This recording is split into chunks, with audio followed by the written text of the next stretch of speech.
इतनी आसान है क्या जिंदगी? एक आईफोन के लिए आपने तो पूरे परिवार की जिंदगी खत्म कर ली। डोंगर उंच नव्हता, पण एका बापाची उंची तिथे हरवली.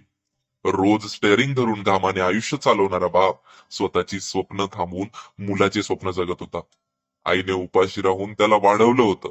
त्या दोघांनी मिळून एक छोटस जग उभं केलं होतं. आणि त्या दिवशी डोंगरावर फक्त एक मुलगा उभा नव्हता, तिथे उभं होतं एक पूर्ण कुटुंबाचं आयुष्य.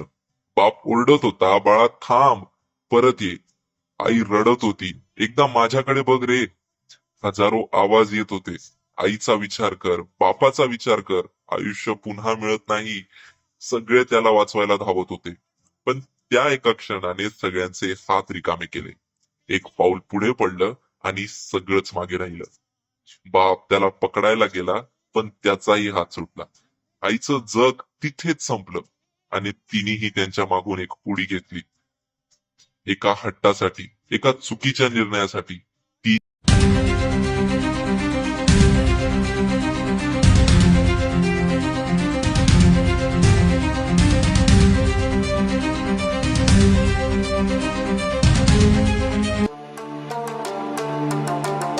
महाराष्ट्र के छत्रपति संभाजीनगर के एक परिवार के बेटे ने अपने आईफोन के लिए परिवार को धमकी देने के लिए एक पहाड़ पर चला गया था और धमकी देने के चक्कर में एक हादसा हो गया और पूरी फैमिली खत्म हो गई।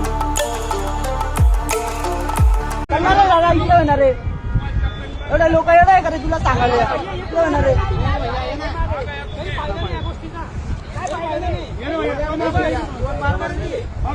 अरे सिर्फ 5 मिनट तो आगे आ जा, तेरी मम्मी पीछे आ जाएगी, तो आगे आ जा। तू इकडे ए कुणाल कुणाल तू थोडा इकडे सर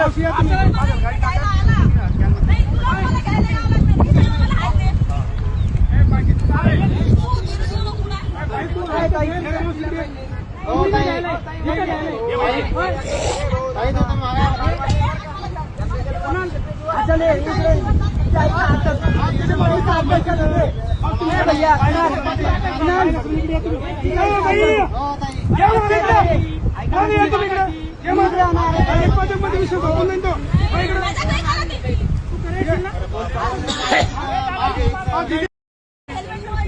ऐसी कौन सी जिद है कि एक माँ को अपने बेटे के सामने गिड़गिड़ाना पड़ रहा है और ये बेटा सुनने का नाम नहीं ले रहा है और सारी दुनिया के सामने मजाक बन के रह गया है। क्या जिंदगी में ऐसी संस्कार दिए इस माँ बाप ने?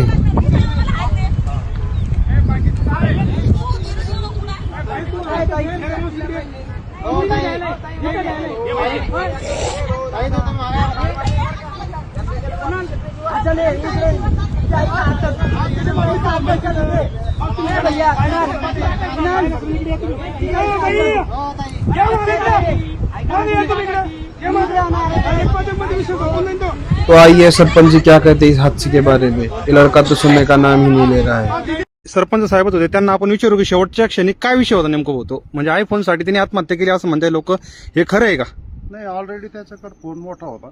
बर. एक गावचा सामाजिक कार्यकर्ता आणि माझी सरपंच या नात्याने हा हा मी सकाळी 10:15 अगोदर त्याचे आई वडील तिथं होते. वडील त्याला विनंती करत होते वर जाऊन काही उडी मारू नको. मग वडील खाली आले, म्हणजे या इथं आलते का? हा, इथं. तिथं येऊन वडील त्याला म्हणत होते का तू काही उडी मारू नको. त्याच्यानंतर त्याची आई आणि एक त्यांचा नातेवाईक मुलगा होता, ते समजून सांगतो. ते त्याला समजून सांगत होते. तेवढ्या 15 मिनिटात मी पोहोचलो. मी अवघ्या 5 फुटावर त्याला मी पण प्रयत्न केले धरायचे, पण तो ऐकत नव्हता की इकडे ये तिकडे. बॅलन्सिंग एकदम कडेवर उभा होता. म्हणजे त्याला वाचवणं बी म्हणजे एकदम रिस्की होतं. रिस्की होतं आणि एखाद्याचा जीव गेला असता कोणाचा. घडलंच ना समजा ते का? घडलंच ते. वडील काय झालं, वडील आले धावत पळत, आता कोणी असो सर्वांची नजर चुकून समजा त्या ठिकाणी आलं. नाही